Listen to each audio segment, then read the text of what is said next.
Hafiz. Di samping ya. Sisi samping. Kayak, iya memang kelihatan kayak ada kurangnya sulit Bang. gitu. Oke, ini dia. Penentuan tim RRQ akankah mendapatkan 2 poin penuh? Atau bahkan Aura akan mengamuk dan membakar sang raja? IPL Arena sekali lagi, mari kita ramaikan tepuk tangannya. Wow, semakin ramai ya, semakin siang semakin ramai. Yang di rumah juga mau kesini boleh. Rame-ramein di sini karena match hari itu banyak banget Bang. Ada 4 match total. Oke, dan buat kalian semua yang bingung mau pacaran kemana, langsung aja MPL Date ke MPL Arena. Ya, kalau nggak punya pacar, kasihan deh lo. Waduh, kayak ngomongin diri sendiri Bang. Oke, kalau itu kita balik lagi menuju ke Lane of Dawn ya. Sampai sekarang membantu pergerakan dari seorang Albert untuk mendapatkan rotasi yang cukup cepat. Karena Little Wonder-nya ada berada di arah top lane. Ya, dia start di orange. Ya. Satu biar nggak dirusuhin sama Franco sih, karena Franco tuh deket banget ke purple buff. Yang kedua, karena nanti rotasinya akan berakhir di purple buff dan dia bisa kontes Yes. si Little Wonder-nya. Albert malah berlawanan, Albert maksudnya Kabuki malah berlawanan. Dan bahkan di sisi sebaliknya kita lihat, harusnya yang dominasi ini dari seorang Hai, bukan Finn. Malah yang membuat ketakutan jungler itu sendiri, malah berada di sisi dari tim RRQ. Kalau kita bahas soal Franco nih, lu setuju gak sih kalau Franco ini nggak muncul malah serem? Ah iya dong, kan itu dia yang mengerikan. Dia lebih bisa inisiator tanpa harus mengeluarkan badan yang nggak ngebuka badan. Justru kalau dia muncul, kita nggak takut gak sih? Oh dia ada di sini. Tapi Gua kalau tahu dia nih, nggak ada, gerak- aduh. Geraknya kemana gitu ya, geraknya kemana. Dan bahkan kita lihat juga di mana ada Chait mencoba one by one situation di arah bottom lane. Ada Hai mundur ke arah belakang, Finn bersama dengan seorang Rainbow mencoba untuk memberikan sedikit pressure di arah bottom lane. Hai mau nggak mau harus mengeluarkan satu buah flickernya kali ini untuk bisa survive.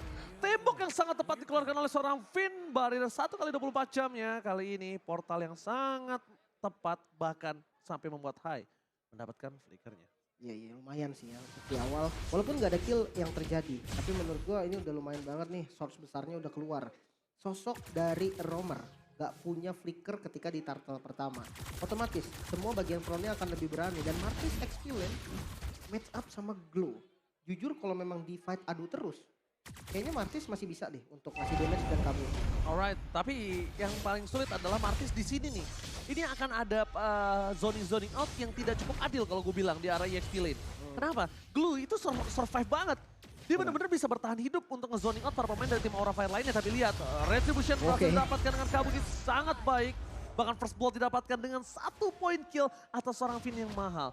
Lagi ya, berarti kembali lagi nih. Aura dengan rotasi yang bagus di awal. Turtle-nya oke sih, Retribution-nya Kabuki ini bahaya nih kalau gue lihat. Iya, udah mulai ya. Iya, cuman entah kenapa nih, jangan sampai ikutin alur dari RRQ. Karena memegang early game, di game pertama kita udah lihat, itu gak cukup. Gak cukup, kan aku udah bilang sekarang ini very important person itu berada di gold lane. Ya. Itu udah pos satunya yang bisa dibilang kalau misalnya di arah early to mid jungler bisa gendong, udah bisa menangin, ngasih space, mid lane trio midnya udah ngasih space, tapi mid to the late gamenya gold lane yang gak bersinar, berat. Emang susah sih, karena yang punya damage di akhir ya gold lane gitu kan. Ya, dengan bahkan kandalin basic. Bahkan kalau early-nya gold lane-nya nggak maksimum, tapi di arah mid to the late game-nya dia bisa gendong, itu malah bisa jadi menang, Lim. Menarik ya. Dengan sekarang tuh memang rata-rata kayak gitu, karena tanknya kan ada di jungle. Bahkan kita lihat kayak Albert pakai Pakito pun sebenarnya dia bukan carry utama Bang. Yes, bener, aku juga setuju. Carry utamanya akan ada tetap di Skylar. Pos satunya udah tetap di Skylar, ini posisi very important person-nya di Skylar. Dan bahkan kalau misalnya kita lihat, Aura Fire ini agak lebih cepat rotasinya, Vestager balik lagi dan untuk yang belum silakan Lim. Wah, lihat kan, yang tadi Skylar dia gak ambil penet sama sekali Bang. Dia Yes. ngambil full regen. Tapi kalau kita lihat dari embelnya Cait, ada 1 poin penetrasi. Ini yang sempat tadi gua ngobrol juga sama Bang. Watch tapi dikeluarkan begitu saja dan menjadi pilihan utama dan hilang. Hai, memberikan pelodian berjuang seorang Skylar, fokuskan Skylar tapi lihat flicker save the day. Membuat seorang Kabuki bahkan gak bisa melakukan following up di arah bottom lane. Double kill, Facehugger dengan power hero-nya, ingat. Facehugger 1 season bahkan dia hampir tidak dikasih Farsha-nya di MPL beberapa waktu lalu. Tapi lihat, Albert. Nyaris. Misklik yang dilakukan, sayang sekali tidak bisa menurunkan Facehugger dari burung Ferdiansyah. Iya, pulung ya. Tapi Turtle yang lagi-lagi di setup sama Aura. Dan RRQ sebenarnya punya PR, tapi Aaron Oh, Rainbow mancing man yang mantap. berhasil didapatkan. Lemon di garis depan. Hai menjadi pilihan utama, tapi lihat adu Retribution dari seorang Albert bersama dengan seorang Kabuki. Siapa yang berhasil mendapatkannya? One shot dan Retribution di tangan dari seorang Albert. Finn membuat segalanya lebih manis dan lebih mudah untuk seorang Albert. Ya. Finn save the day. Sang kapten pastinya dari RRQ yang memberi waktu dengan wall charge-nya, namun di sisi lain Cait dia dapetin full dari plating turret bang. Ini juga menjadi bahaya karena kita tahu Claude yang memang udah dapetin 2 item power spike-nya, Demon Hunter Sword dan juga Golden Staff itu bisa ngasih damage yang benar-benar gila dan bahkan trade-nya sama turret. Ini terbilang rugi sih sebenarnya untuk di awal game kayak gini. Iya, tapi kita lihat agak sedikit pergerakan yang kurang fleksibel nampaknya dari seorang Cait ya. Dia harus segera rotasi sih. Bahkan kita lihat di arah bottom lane, Flavi terperangkap begitu saja. Ada Rainbow dan Decimet!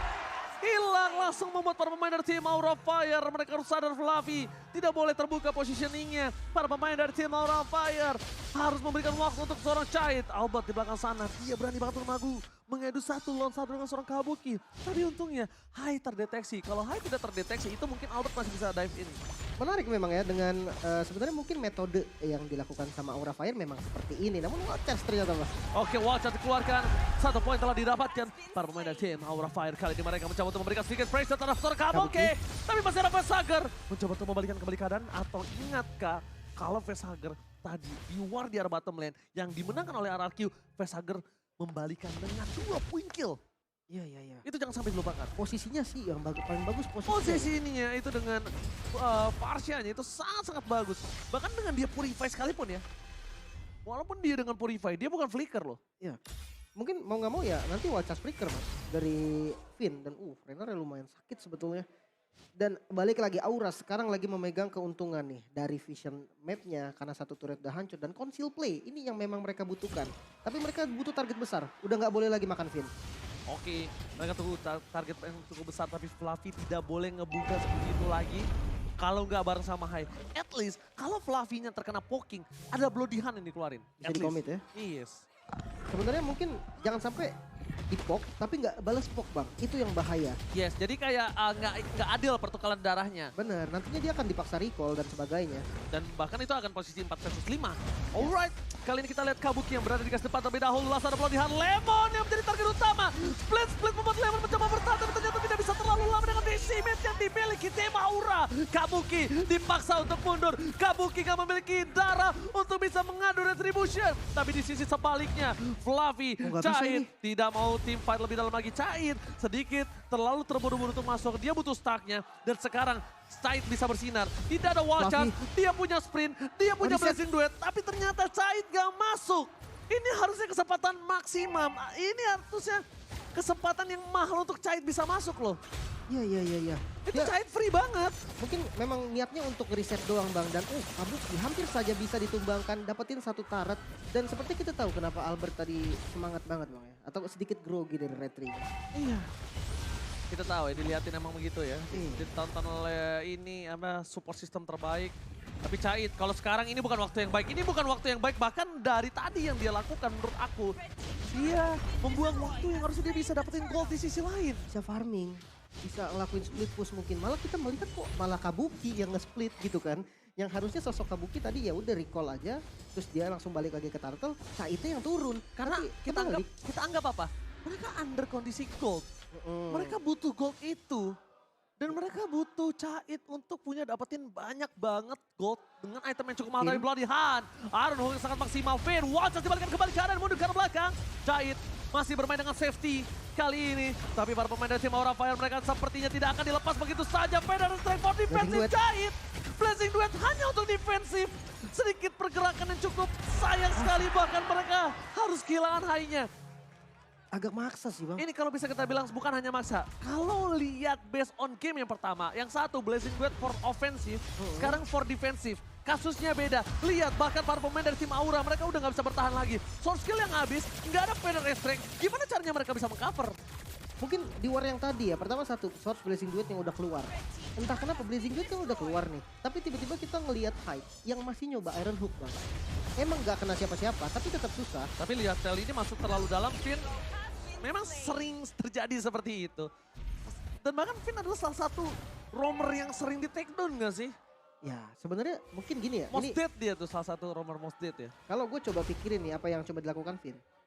Dia ngebuang Bloody Hand bang. Karena Bloody Hand ini pasti ada yang kena loh. Yes. Mau nggak mau. Dan ya udah dia kasih badan dia. Dan kalau dari segi item nih. Ternyata dari kedua XP lane nih. Lemon dan juga Fluffy. Fluffy pakai Fury Hammer nih. Buat nambahin penetrasinya. Tapi nextnya lebih ke item defense seperti Dominance dan Molten Essence yang bisa mempercepat clearnya. Mungkin satu Bloodlust kali ya. Yang enak juga untuk sustain. Tapi kalau memang mau damage ke arah Hunter Strike berarti. Sementara kalau Lemon ya kita tahu Glow lah. Curse Helmet, Dominance, item-item yang di base-nya adalah item defense. Itu udah berfungsi banget karena dia mainnya pakai max health. Yang bikin dia nanti lebih enak lagi, lebih sakit juga. Right. Cloud kali ini dibuka terlebih dahulu oleh para pemain dari tim RRQ yang masih jauh. Aura Fire Bisa dengan ini? sangat cepat dan dia bisa dapetin. Dia bisa dapetin Lord kali ini. Retribution didapatkan oleh seorang Kabuki dengan sangat mudah dan wild shot dikeluarkan begitu saja. Feder dan Stefan defensif tapi High terbelakang di depan sana. Mendapatkan satu buah poin kill atas Romer. It's okay. Facehager. It's okay, no problem. Tapi lihat di arah bottom sana. Lemon. Facehager masih mau lebih dan di follow oleh seorang Albert.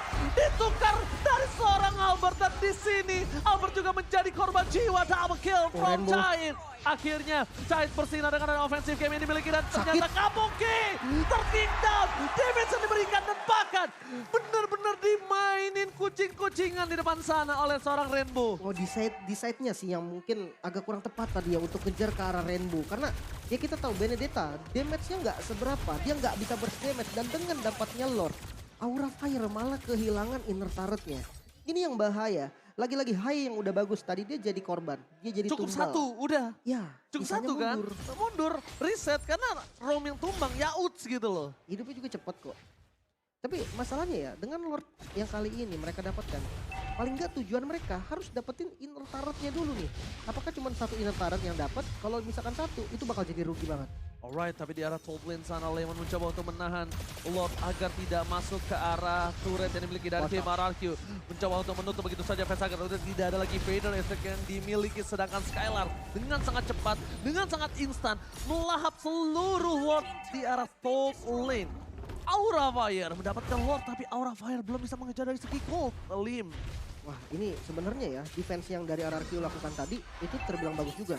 Tapi entah kenapa using Lord dari Aura ini juga masih belum maksimal. Yang pertama dia nggak 3 lane. Terus untuk pemilihan siapa yang ngisi di laning yang ada Lordnya. Menurut gue masih desainnya kurang tepat dari segi hero power ya. Oke, tapi lihat Albert dengan damage yang diberikan terlalu banyak. Tapi Bloody Hand telah dikeluarkan, ini dia. Bloody Hand yang sengaja dikeluarkan bersama dengan Watchers. Tapi no follow damage yang dimiliki dari tim RRQ membuat tim Aura masih bertahan. Tidak ada sama sekali follow up dan bahkan pertukaran damage yang tidak cukup adil kalau bisa aku lihat. Ya dan akhirnya tidak dapetin satupun inner turret dari Aura ya. Sementara ketika tadi Lordnya didapetin sama Aura dan Kabuki ada sedikit misplay jadi tumbang. RRQ dapat satu loh di bagian bottom lane. Dan ini malah keuntungannya malah ke arah RRQ. Yang dapat Lord Aura tetap yang untung RRQ. Iya. Dengan using yang gak bagus dan semakin late game. Oke, Cloud semakin dahsyat. Parsia semakin enak. Tapi jangan lupakan Albert yang udah dapetin power spike dari itemnya. Bisa langsung numbangin Cloud ataupun ke arah Parsia secara mudah. Instant pick off. Yes, double jab. Double jab.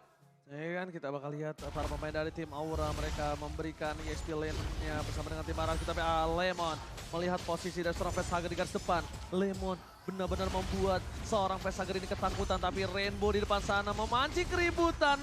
Aaron Hookah berhasil, Lemon mencoba mendapatkan Fluffy dan ternyata masih berhasil hidup.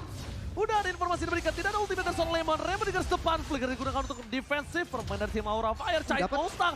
Aaron Hook yang sangat luar biasa manis dan Bloody Hand-nya kali ini ternyata belum maksimal. Sedangkan dari seorang Chai Sakratul Maut, Chai mundur ke arah belakang. Sprint pun bakal digunakan, double kill from Skylar. Membuat para pemain dari tim Aura gak bisa masuk lebih dalam lagi. Kayaknya udah harus pilih-pilih target sih untuk sekarang. Udah nggak bisa lagi nih ngebuang Bloody Hand ke arah Finn, apalagi dengan follow up damage yang nggak pas tadi ya, timingnya kurang. Kelihatannya kayak belum siap gitu sih. Tadi dari Caitnya masih lumayan jauh. Terus dari Parsia nggak mungkin buka Fitter Strike. Dan Lord yang di setup sama RRQ. Lagi-lagi Kabuki mungkin saja untuk melakukan steal. Tapi Lemon udah ngezoning di bagian depan. Tapi bukan hanya itu. Lemon melakukan zoning out. Tapi yang lebih mahal adalah Lemon berhasil ngebuat Cait ter-take down. Itu lebih mahal. Tidak ada power dari Blazing Duet. Bahkan Kabuki di zoning out. Lemon masih mau lebih. Di sisi sebaliknya Kabuki ter-take down bersama dengan seorang seorang Cait. 2 hilang di saat Lord diamankan oleh tim RRQ. Ini bencana untuk tim Aura Fire. Wah, lagi-lagi dominasi dari early selalu dipegang oleh Aura Fire. Namun kenapa setiap mid game masuk dari mid ke late gamenya terlihat sangat berantakan. Bener kan? Dan bener-bener nggak bisa ngelakuin apa-apa. Early-nya tuh kuat banget. Tapi mid to late game-nya itu berat banget. Sedangkan Federation udah dikeluarkan loh, Lim. Wah, Lordnya masih jalan ke Lordnya atas. masih jalan. Dibalas dengan satu Mariner Apati. Ini mencoba untuk mendapatkan satu buat turret dari Tobin. Aura Fire. Mereka tidak memiliki Fluffy. power of high ground. Fluffy harus sudah mulai sabar. Sedangkan dari seorang Albert bersama dengan seorang Skylar.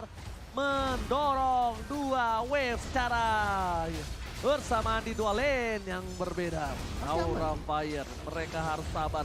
Kabuki nggak boleh masuk lebih dalam lagi. Lihat damage yang diberikan dari seorang Skylar dengan damage dari Rennernya. Cukup sakit. Face turret aja udah paling mahal. Ini udah cukup dia dapatkan. Udah nggak bisa lagi dari tim RRQ untuk masuk lebih dalam. Dan Aura mungkin Fasager udah mulai harus siapin Federal Strike-nya khusus di momen-momen tertentu. Kenapa? Biarkan Caitnya yang melakukan clear minion. Iya, ataupun poking damage bagian depan nggak boleh buang Veteran Strike sih. Dan ya satu tadi itu targeting. Kayaknya Vin udah nggak boleh nih untuk dimakan pakai Bloodihan. Karena damage-nya pun nggak cukup, Bang. Udah nggak kuat. Iya, udah bener-bener kuat banget dan akhirnya selalu dibalikin. Apalagi udah ada punya Immortal dari Vin. Ini bikin mereka udah nggak boleh lagi nih maju ke depan. Dari emblemnya pun ada penetrasi. Oke, tapi bahkan Vin emang sengaja. Dia ini seperti kata Bung Lim. Dia akan setidaknya, walaupun dia tumbang, gua mau nuker dengan 5 ultimate kalau bisa. Benar, yang paling penting Bloodihan-nya sih. Itu yang paling pengen di trigger ya. Tapi kalau kita lihat di item ketiga ternyata memaksa untuk bikinnya Immortal. Dan ini source magical damage bisa masuk ke arah Vin. Oke, dengan tapi gampang. lihat sebentar lagi akan ada flanking dari seorang Vin. Sekali di garis depan dan Wajar. Wajar! Bersama dengan seorang Skala, surprise attack! Dikeluarkan begitu saja. Cahaya Sakratal maut, menuju ke arah belakang. Lemon mencoba untuk mengejar. Rainbow is coming up bersama dengan seorang Albert Kabuki. Akan di-take down di depan sana. Champion dikeluarkan, membuat Kabuki terperangkap di dalam zona nyaman. Fluffy, flicker for defensive. Para pemain dari tim RRQ. Mereka coba untuk mendorong di arah tengah. Cait, what are you doing? Harus mundur ke arah belakang. Dia nggak bisa ngapa-ngapain karena udah nggak ada lagi blazing duet. Buset, Dan ternyata 2 hit. fucking damage 2 hit from Cait take down. Fluffy seorang diri, wipe out. Raja dari skala Raja berhasil mengamankan 2 poin tanpa balas. Wah, RRQ kali ini mau gila dengan sama ya, comeback juga momennya. Dan yes, 2-0 Israel. Lagi-lagi early game yang dikontrol sama Aura Fire. Ternyata masih belum bisa nih dieksekusi dengan baik. Apalagi ketika masuk di arah mid game, apalagi di late game. Dari